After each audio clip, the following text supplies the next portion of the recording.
ભરૂચથી સમાચાર મળ્યા છે કે આમોદ મહાનગરપાલિકા દ્વારા વડાપ્રધાન નરેન્દ્રભાઈ મોદીના જન્મદિવસ નિમિત્તે આયોજિત સ્વચ્છતા એ સેવા કાર્યક્રમ કોયડા કરતા વધુ વિવાદમાં ઘેરાઈ ગયો છે અને કાર્યક્રમ દરમિયાન નગરપાલિકાના પ્રમુખ પોતે જ કર્મચારી પાસેથી કચરો કમ્પાઉન્ડમાં નખાવતા કેમેરામાં કેદ થઈ ગયા છે અને નાગરિકો કેમેરા કાઢતા જ પ્રમુખ અને મુખ્ય અધિકારી ત્યાંથી ભાગતા નજરે પડ્યા છે। આ ઘટનાથી નગરજનોમાં ભારે ગુસ્સો ફાટી નીકળ્યો છે અને અખિલ ભારતીય સફાઈ કામદાર યુનિયનના પ્રમુખ હીરાભાઈ સોલંકીએ જાહેરમાં કબૂલ્યું કે કચરો પ્રમુખના કહેવા મુજબ જ નાખવામાં આવ્યો હતો, જે બાદ સમગ્ર કાર્યક્રમ માત્ર ફોટા પડાવવાનું નાટક હોવાનું સાબિત થયું છે। કોઈ સફાઈની કામગીરી નહીં, માત્ર દેખાડો હતો। આ યુથ કોંગ્રેસના નેતા કેતન મકવાણાએ કટાક્ષ કરતા કહ્યું કે વડાપ્રધાનના જન્મદિવસે કચરો નાખીને ફોટા પડાવવાનું નાટક એટલે સ્વચ્છતા નહીં પણ ડર્ટી પોલિટિક્સ કહેવાય। સ્થાનિક નગરજનો પણ હવે ખુલ્લેઆમ પ્રશ્ન ઉઠાવી રહ્યા છે। આ મહત્વના સમાચાર ભરૂચથી મળ્યા છે, જ્યાં સ્વચ્છતા સેવા કાર્યક્રમમાં વિવાદ સર્જાયો છે અને આજે એટલે કે 17મી સપ્ટેમ્બર 2025 આપણા પ્રધાનમંત્રી નરેન્દ્રભાઈ મોદીનો જન્મદિવસ છે, ત્યારે ફક્ત ફોટો પડાવવા માટે એક જે કર્મચારી છે, જે નગરપાલિકાના પ્રમુખ છે, એમણે પોતે જ કચરો નખાવડાયો હતો અને કચરો નખાવડાવીને એમણે ફોટો પડાવવા માટે સ્વચ્છતા અભિયાનનો દેખાડો કરવા માટે એમણે આ કચરો નખાવડાયો હતો કે લોકોને ફોટો પાડીને દેખાડી શકે કે એ ત્યાં સફાઈ કરી રહ્યા છે, પરંતુ આ સફાઈ નથી, આ ફક્ત દેખાડો જ હતો અને આ બધા જ નાગરિકો આ જોઈને રોષે ભરાયા છે। એમને ખબર નથી એ વખતે કે કેમેરા ચાલુ થઈ ગયા છે। જ્યારે કચરો નખાવતા હતા ત્યારે એમને ખબર નથી કે કેમેરાની જે સ્વિચ છે એ ચાલુ છે।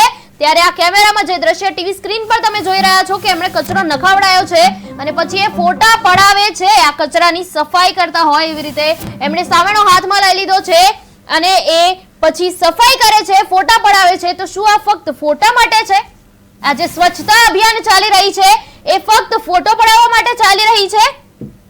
આ બધા જ જે પ્રશ્નો છે એ અત્યારે લોકો પૂછી રહ્યા છે અને લોકોની માંગ ઉઠી છે કે આ બધી જે વસ્તુ ચાલી રહી છે એ ના થવી જોઈએ અને જે સમગ્ર કાર્યક્રમ થયો છે એમાં માત્ર ફોટા પડાવવાનો નથી હતો, આ ફક્ત નાટક છે। એ આજે સાબિત થઈ ગયું છે। આજે જે સ્ક્રીન પર તમને દેખાઈ રહ્યું છે કે એક કર્મચારીને કહેવામાં આવે છે કે તું કચરો નાખી દે, એના પછી એ કચરાને આ જે મહાનગરપાલિકાના અધિકારી છે એ સાફ કરશે અને આ જે કચરો નાખીને એ સાફ કર્યું એમણે ફોટો પડાવ્યા છે।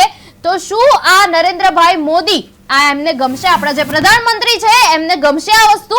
આપણે કેટલાય સમાચાર જોયા કે આજે પ્રધાનમંત્રી નરેન્દ્રભાઈ મોદીનો જન્મદિવસ છે, એમનો 75મો જન્મદિવસ છે, ત્યારે આખા ગુજરાત રાજ્યની અંદર અલગ અલગ વિસ્તારમાં કેમ્પ યોજાઈ રહ્યા છે। ક્યાંક બ્લડ કેમ્પ યોજાયા છે, તો ક્યાંક 55 થી પણ વધુ તબીબો આવીને લોકોની મફતમાં સેવા કરી રહ્યા છે, એ લોકોની સારવાર કરી રહ્યા છે। અને બીજી બાજુ ભરૂચથી સમાચાર મળે છે કે અહીંયા આ વસ્તુ ચાલી રહી છે, જ્યાં એક કર્મચારીને કહેવામાં આવે છે કે તમે કચરો નાખો અને પછી એ જે અધિકારી છે એ અધિકારી ફોટો પડાવશે। આ ફક્ત એક નાટક છે।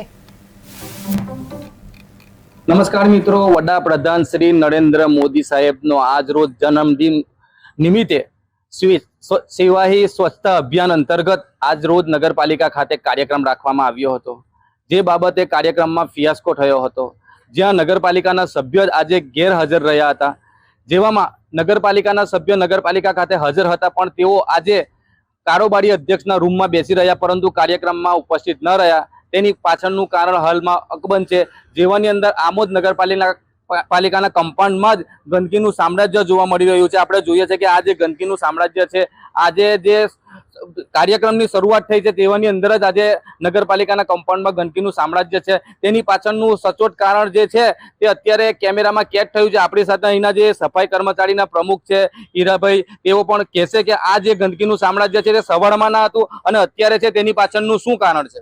પોતાની વાહવાહી કરવા માટે આમોદ નગરપાલિકાના પ્રમુખ શ્રી સાહેબ અમારા કર્મચારી પાસે કચરો બહારથી લઈને અંદર નખાવેલો છે કમ્પાઉન્ડમાં, કારણ કે સફાઈ અભિયાન એમ સારું કહેવાય અને અમારી વાહવાહી થાય એ રીતના નગરપાલિકાના પ્રમુખ શ્રી જલપાબેન પટેલે મારા કર્મચારી પાસે બહારથી કચરો લઈને નખાવેલો છે। નગરપાલિકાના પ્રમુખ ની ઉપર આક્ષેપ લગાવવામાં આવે છે કે બહારથી આ કચરો લાવીને અહીંયા નાખવામાં આવ્યો છે, જેને લઈને આ કાર્યક્રમ સારો દેખાય, પરંતુ અહીંયા આગળ જે કેમેરાની અંદર કેદ થઈ ગયું છે કે આ જે કચરો નાખવામાં આવ્યો છે તે ફક્ત શોભાના ગાંઠિયા સામાન અહીંયા આગળ જે કાર્યક્રમ કરવાનો હતો તેના માટે આ કચરો નાખવામાં આવ્યો હતો, જ્યારે બહારની જે સફાઈ છે તે અત્યારે એવી ને એવી જ છે. શું કહેશો તે બાબતે? આપણી સાથે કેતનભાઈ મકવાણા જેઓ જંબુસર વિધાનસભાના પ્રમુખ પણ હાજર છે. આ જે ગંદકીનું સામ્રાજ્ય અત્યારે અહીંયા આગળ નાખવામાં આવ્યું છે, બહાર આપણે ગેટની બાજુમાં જોયું છે કે સવારથી એક ગાયનો મૃતદેહ ત્યાં પડ્યો છે, તેને પણ ખસેડવામાં નથી આવ્યો. તે બાબતે શું કહેશો તમે?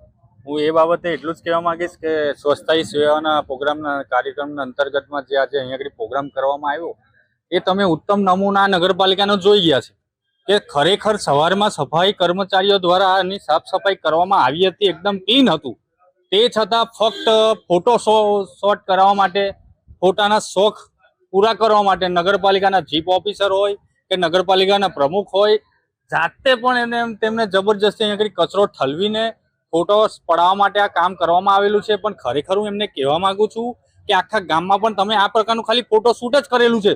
આજે ગામની પરિસ્થિતિ જુઓ કે ગંદકીના કારણે, આ નગરપાલિકાની ગંદકીના કારણે ઠેર ઠેર રોગચાળો પણ ફેલાઈ રહ્યો છે.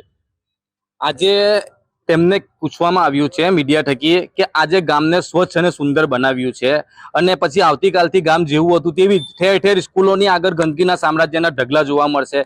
જે બાબતને લઈને તમે શું કહેશો કે નગરપાલિકા આવતીકાલથી આવી જે સફાઈ આજે રાખવામાં આવી છે તે રાખશે ખરી સ્કૂલો આગળ? આપણી ભ્રષ્ટ આમોદ ભાજપ શાસિત નગરપાલિકા એ ફક્ત ને ફક્ત ખાલી દેખાવા પૂરતી નગરપાલિકા છે.